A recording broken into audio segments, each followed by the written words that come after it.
Si votre famille vient du Nord-Pas-de-Calais, de la Lorraine ou des Cévennes depuis plus d'une génération, il y a des chances que quelqu'un dans votre lignée ait descendu dans un puits de mine au moins une fois dans sa vie.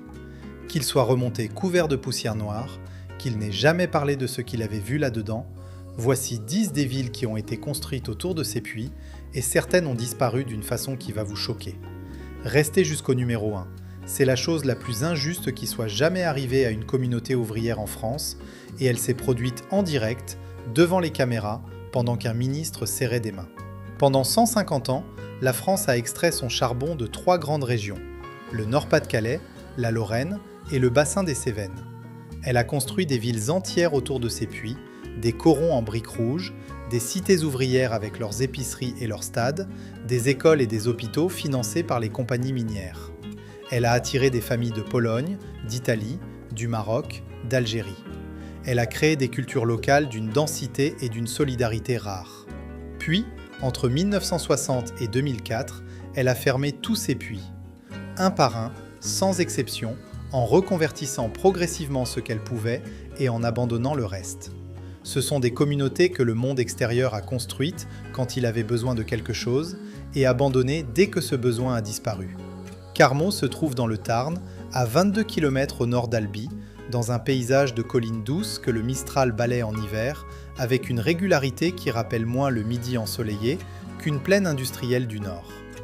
Les chevalements des puits de mine sont encore là, encore debout, encore en acier rouillé, encore visibles depuis la route nationale. Ils sont classés au patrimoine industriel depuis 2000. Carmaux revient sans cesse dans ce genre de liste. Il y a une raison à cela. C'est ici que Jean Jaurès, député socialiste du Tarn, a lancé en 1892 sa première grande bataille politique, la défense des mineurs en grève contre la Compagnie des Houillères qui venait de licencier leur représentant syndical. C'est depuis Carmaux que Jaurès a bâti une partie du mouvement ouvrier français. En quelques mois, tout avait basculé, un siècle plus tard. Au pic de son activité, entre 1880 et 1950, Carmaux employait 4800 mineurs dans 6 puits actifs, comptait une verrerie ouvrière fondée par les grévistes de 1895 eux-mêmes après leur défaite, un stade de football construit par la compagnie en 1921, 2 cinémas, une brasserie, 4 épiceries coopératives, une école technique minière et une clinique pour les accidents du travail. La ville comptait 12 000 habitants. Les mineurs remontaient de leur poste couverts de poussière noire, mangeaient avec leurs femmes et leurs enfants dans les corons et redescendaient sous terre le lendemain matin. Le dernier puits de Carmaux a fermé en 1997. La Compagnie des mines a versé des primes de licenciement. Elle a démoli les installations dans les 5 ans. Le musée du verre de Carmaux, construit dans la verrerie ouvrière fondée par les grévistes en 1896, est encore ouvert au public, encore dans les mêmes bâtiments, encore avec les outils des souffleurs de verre. La verrerie a survivé à la mine de 20 ans. La plupart des Français connaissent Jaurès. Très peu savent où se trouve Carmaux. La plupart continuent, c'est tout. La Grand-Combe se trouve dans le Gard, à 24 km au nord d'Alès, dans un étroit vallon des Cévennes que les chênes verts et les châtaigniers cernent de toutes parts, là où l'odeur du charbon a imprégné les murs des maisons pendant 130 ans et où quelques anciens disent la sentir encore les jours de pluie. Les terrils dominent encore le fond du vallon, encore en schiste noir, encore visible depuis les crêtes, encore stérile là où les premières herbes ne reprennent qu'au bout de 30 ans après l'arrêt. La Grand-Combe, c'est la ville des Cévennes que l'État a construite autour du charbon en 1836 et abandonnée en 1986. Ce qui a suivi était difficile à croire. Au pic de son activité entre 1900 et 1960, la Grand-Combe employait 8000 mineurs dans les fosses de la Compagnie des mines de la Grand-Combe, comptait une cité ouvrière de 2400 logements gérés par la compagnie, piscine, un patronage, 2 marchés hebdomadaires, une fanfare de mineurs fondée en 1901, une coopérative de consommation qui approvisionnait les familles à prix coûtant et un service médical qui traitait les silicoses depuis 1924. La ville atteignait 14 000 habitants. Le matin du lundi, les équipes de jour descendaient à 6 heures précises. L'ascenseur du puits numéro 4 descendait 30 hommes par cage. En bas, à 400 mètres, la température montait à 35 degrés. Le dernier puits a fermé en 1986. En 10 ans, 4000 emplois avaient disparu. La Grand Combe compte aujourd'hui 5000 habitants contre 14 000 en 1960. Les cahiers de présence du puits numéro 4 sont encore dans les archives de la mairie. 60 ans de noms, de dates d'entrée, d'accidents, de décès. Il couvre les années 1924 à 1986. La plupart des touristes des Cévennes ne s'arrêtent pas à la Grand Combe. La plupart continuent, c'est tout.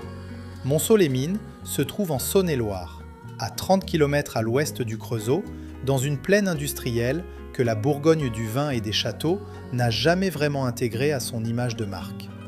Les chevalements de deux fosses sont encore debout en ville, encore en métal, encore reconnaissables, maintenant transformés en sculptures urbaines avec éclairage intégré. Ce qui rend Monceau particulier est son calendrier.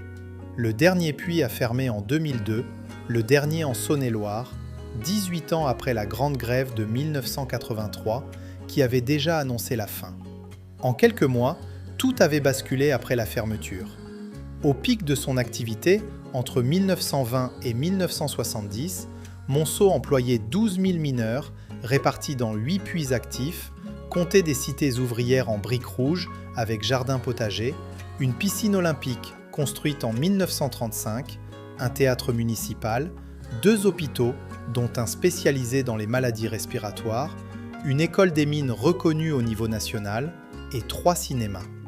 Près de 28 000 personnes vivaient dans l'agglomération. Après la poste de nuit, les mineurs se retrouvaient au Café des mineurs, ouvert à 5 heures pour les remontées. Ils commandaient un verre de blanc. Ils ne parlaient jamais de ce qui s'était passé sous terre. Monceau compte aujourd'hui 18 000 habitants contre 28 000 en 1975. Le taux de chômage a dépassé 22% au début des années 2000. La piscine olympique de 1935 est encore ouverte, encore en service, encore avec ses carrelages blancs et ses vestiaires en bois de l'époque. C'est la seule infrastructure originale encore en fonctionnement. La plupart des gens associent la Bourgogne au vin. Monceau dérange cette image. La plupart continuent, c'est tout. Fréming-Merlebach se trouve en Moselle, à 50 km à l'est de Metz, dans un paysage de plaine lorraine que les puits de mines ont parsemé de terrils noirs depuis 1880, et que les pylônes électriques qui alimentaient les installations sont encore là à partager avec les éoliennes venues après. Le puits Simon est encore là, encore debout, encore en briques rouges et acier, encore reconnaissable depuis la nationale. Il a fermé en 2004. C'était le dernier puits de charbon actif de France. Ce qui rend Fréming-Merlebach unique dans cette liste est ce titre, Dernier puits de charbon de France.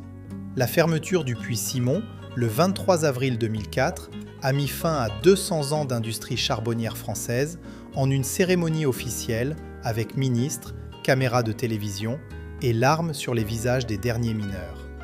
Les événements qui ont suivi la fermeture étaient inévitables.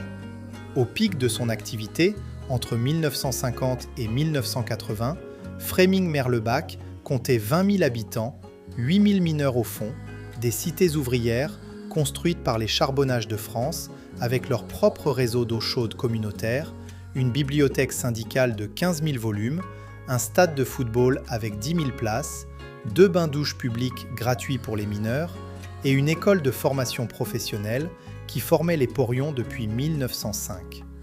Les mineurs polonais, italiens, marocains, algériens, qui constituaient 60% des effectifs dans les années 1960, vivaient dans des cités conçues pour leur culture respective.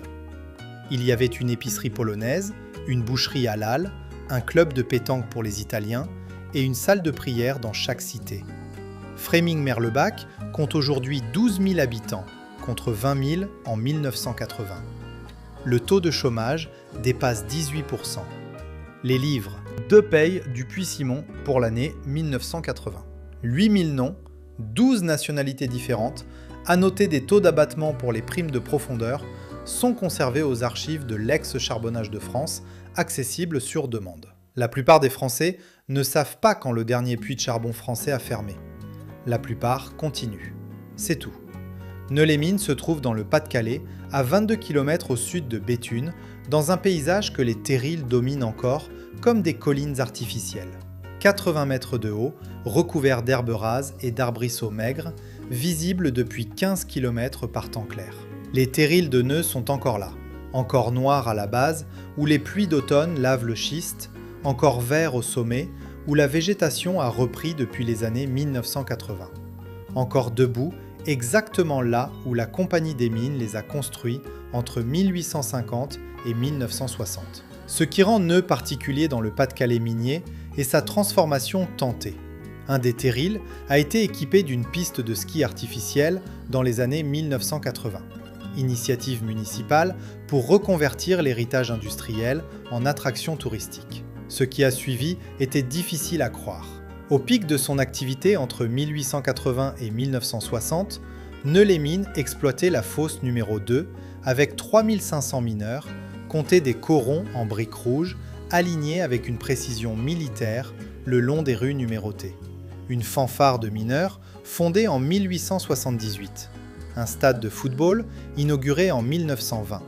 Une salle de fêtes ouvrières avec scène de théâtre, une coopérative alimentaire et un réseau de chauffage collectif alimenté par la houille extraite localement. Près de 14 000 personnes habitaient la commune. Le soir après le poste de nuit, les hommes rentraient dans les corons avec leurs casques à lampe. Les femmes avaient préparé le repas. Les enfants dormaient déjà. La vie des corons était réglée au quart d'heure par les sonneries des postes. La fosse numéro 2 a fermé en 1966. La piste de ski sur le Terril a fonctionné de 1986 à 2008, avant de fermer, faute de fréquentation. Les carnets de taille du mineur Marcel Dupont, 32 ans de fond, fosse 2, 1928 à 1960, sont conservés au musée de la mine de Neux.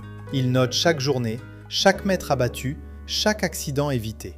Il couvre 32 ans de vie souterraine en petite écriture serrée.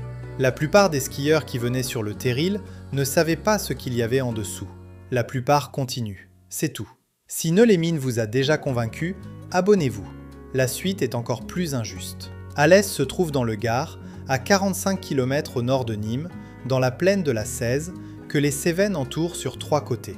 Une ville qui a été pendant 150 ans la capitale du charbon cévenol et qui se cherche encore une identité depuis que le dernier puits a fermé en 2006. Le musée minéralogique est encore ouvert, encore dans ses locaux de l'école des mines, fondée en 1843, encore avec ses collections de minerais et ses coupes géologiques des gisements houillés du Gard, encore enseignant aux étudiants une industrie qui n'existe plus. Ce qui rend Alès particulier est sa trajectoire politique. Pendant 100 ans de charbon, elle a élu des maires socialistes ou communistes sans interruption. Depuis la fermeture des mines, elle a élu des maires de droite, puis d'extrême droite. Les événements qui ont suivi la désindustrialisation étaient inévitables.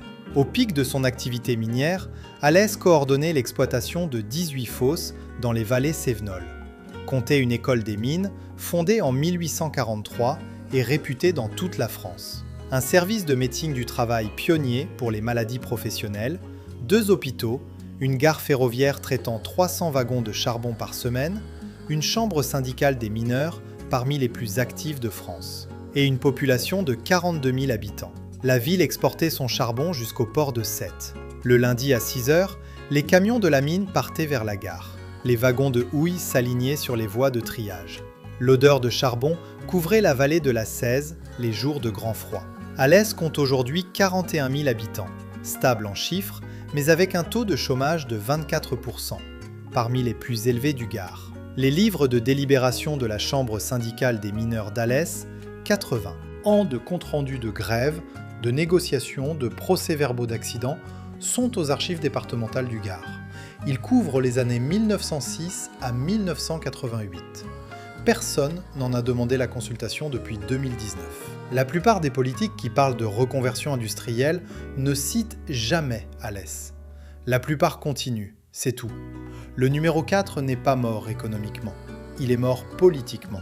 Ou plutôt, il s'est transformé d'une manière que les promoteurs de la reconversion industrielle des années 1990 n'avaient pas prévue. Hénin-Beaumont se trouve dans le Pas-de-Calais, à 22 km au sud de Lens, dans une plaine que les terris d'Oigny, de Dourges et de Méricourt encerclent encore de leur silhouette noire, Villecoron qui a été pendant 100 ans un bastion de la gauche ouvrière et qui est depuis 2014 gouverné par l'extrême droite. Les corons sont encore là, encore en briques rouges, encore avec leur jardin arrière, encore avec leurs alignements de maisons identiques que la Compagnie de Dourges a construits entre 1880 et 1930 selon des plans standards. Ce qui rend Hénin-Beaumont différent, c'est qu'il ne s'est pas seulement dépeuplé, il a changé de vote. En quelques mois en 2008, un scandale de corruption municipale a fait s'effondrer le dernier maire socialiste. L'élection qui a suivi a été gagnée par le Front National, avec 50,1% des voix.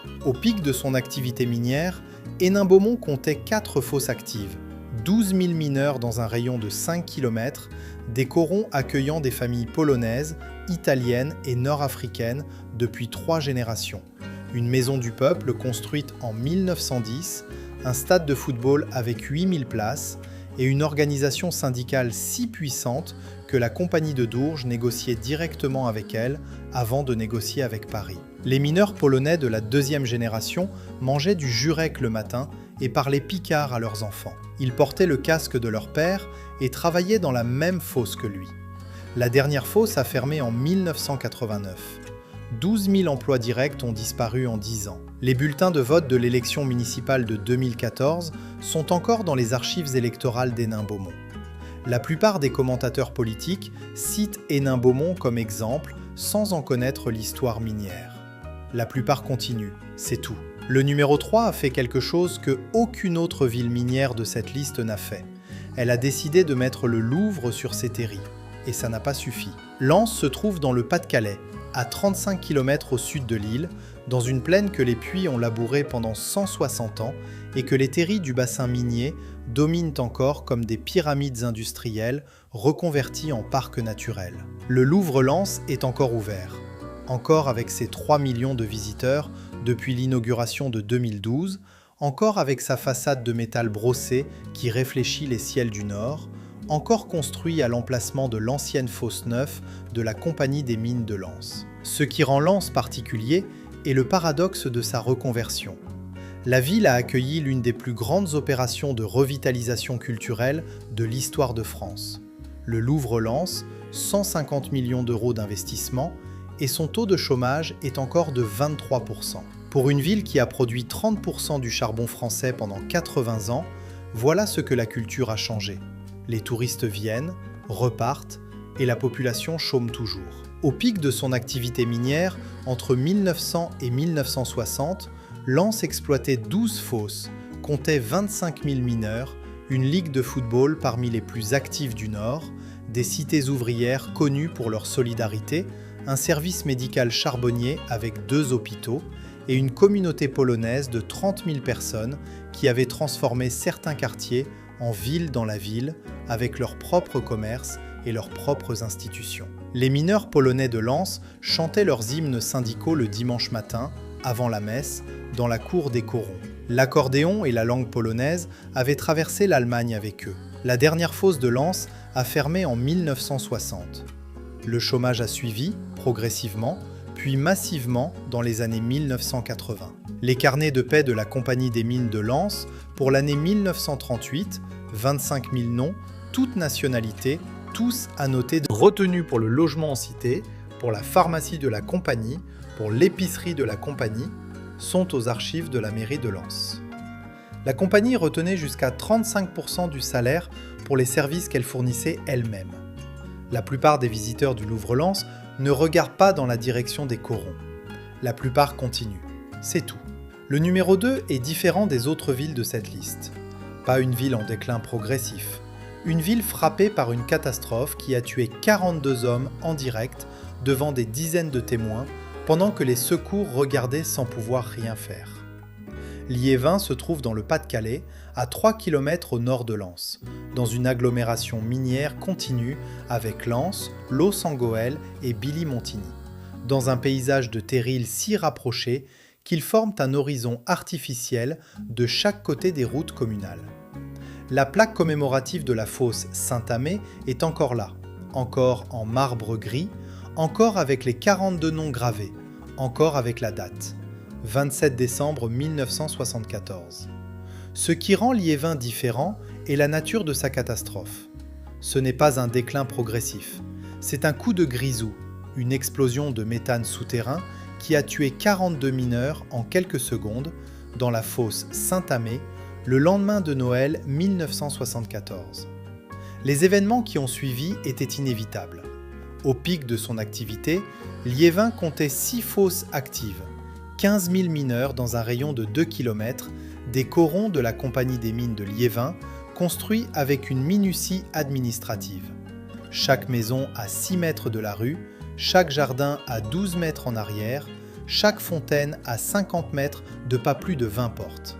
Et une équipe de football, le Racing Club de Lens, fondée par les mineurs en 1906. Le lendemain de Noël, les équipes de jour remontaient, les équipes de nuit descendaient. La fosse Saint-Amé travaillait normalement. À 6h47, le méthane a explosé à 840 mètres de profondeur. 1. Laissez ce chiffre s'installer un instant. 42 hommes morts en 8 secondes, dans le noir, à 840 mètres sous la plaine du Pas-de-Calais, 2 jours après Noël 1974. Pour une ville qui avait accepté de risquer ses hommes sous terre depuis 100 ans en échange d'un salaire et d'un logement, voilà ce que la dernière grande catastrophe minière française a laissé. 42 noms sur une plaque, et une ville qui porte encore le deuil. Les rapports d'enquête sur la catastrophe de 1974 sont aux archives nationales. 3000 pages de témoignages, de mesures de grisou, de responsabilités identifiées et non poursuivies. La plupart des Français connaissent Zola. Moins connaissent Liévin. La plupart continuent. C'est tout. Le numéro 1 est différent de tout le reste de cette liste. Ce n'est pas une ville qui a fermé progressivement. C'est la dernière fosse du bassin du Nord Pas-de-Calais, le dernier puits actif de la région qui avait été le cœur de l'industrie charbonnière française pendant 160 ans. Et sa fermeture a été une cérémonie, avec ministres, avec caméras, avec larmes sur les visages des 2000 mineurs présents. Auny se trouve dans le Pas-de-Calais, à 12 km au nord d'Hénin-Beaumont, dans une plaine que les terrils d'Estevel encadrent encore de chaque côté. Une ville coron ordinaire qui portait depuis les années 1980 le titre particulier d'abriter la dernière fosse active du bassin. Le chevalement de la fosse numéro 9 bis d'Auny est encore là, encore debout, encore en acier jaune, encore visible depuis la nationale. Il est classé monument historique depuis 2012. Le 21 décembre 1990, à 14h30, le dernier skip de charbon est remonté de la fosse numéro 9 bis d'Auny. Le ministre de l'Industrie était présent. Les caméras de TF1 et d'Antenne 2 filmaient. 2000 mineurs et leurs familles regardaient. Ce qui a suivi était difficile à croire. Au pic de son activité dans les années 1970, la fosse 9 bis employait 2800 mineurs, était considérée comme l'une des installations les plus modernes du bassin, comptait une cité ouvrière de 600 logements entièrement rénovée en 1968, un stade, une piscine et une école de formation des jeunes mineurs qui formait 400 apprentis par an. Les apprentis descendaient pour la première fois à 18 ans, avec leur père ou leur oncle, dans l'ascenseur de la cage. Ils n'oubliaient jamais cette première descente. L'odeur, le bruit, la chaleur, le noir. En 1990, ces 2800 hommes ont regardé le dernier skip remonter. Ils ont applaudi, certains ont pleuré. Le ministre a serré des mains, les caméras ont filmé. Le lendemain, 2800 mineurs n'avaient plus de travail. Les primes de licenciement avaient été négociées, les reconversions avaient été promises. Pas toutes tenues. 2800. Laissez ce chiffre s'installer un instant. 2800 familles dont le revenu disparaissait le 22 décembre 1990, 3 jours avant Noël, pendant que les caméras rangeaient leur matériel. Pour une région qui avait extrait 680 millions de tonnes de charbon depuis 1820 et qui avait alimenté 2 reconstitutions industrielles de la France après 2 guerres mondiales, voilà ce que la fin a ressemblé. Une cérémonie officielle de 2 heures, une poignée de main ministérielle et un matin du 22 décembre comme les autres. Le dernier skip de charbon de la fosse 9 bis est encore exposé au musée La Mine d'Osny, encore rempli de son dernier chargement de houille, encore sous les câbles d'acier qui l'ont remonté ce jour-là. Son contenu n'a jamais été déversé. Il est là depuis 1990. La plupart des gens qui connaissent l'histoire du charbon français pensent qu'elle s'est terminée avec Zola. Elle s'est terminée le 21 décembre 1990, devant des caméras de télévision à Osny. La plupart continuent, c'est tout. Ces villes ne sont pas finies. Certaines se reconstituent. Certaines attirent de nouvelles industries. Certaines ont trouvé dans leur histoire minière un patrimoine. Les terrils classés, les corons rénovés, les musées de la mine, qui attirent une forme de tourisme industriel. Mais dans chacune d'elles, il y a des familles qui attendent encore la reconversion promise. Des troisièmes générations de mineurs sans travail depuis 30 ans. Des corons en briques rouges où les maisons se vendent moins cher qu'une voiture. Si ton grand-père ou ton arrière-grand-père a travaillé dans l'une de ces fosses, laisse son nom en commentaire. On l'a peut-être déjà trouvé dans les archives. On ne l'a peut-être pas encore trouvé.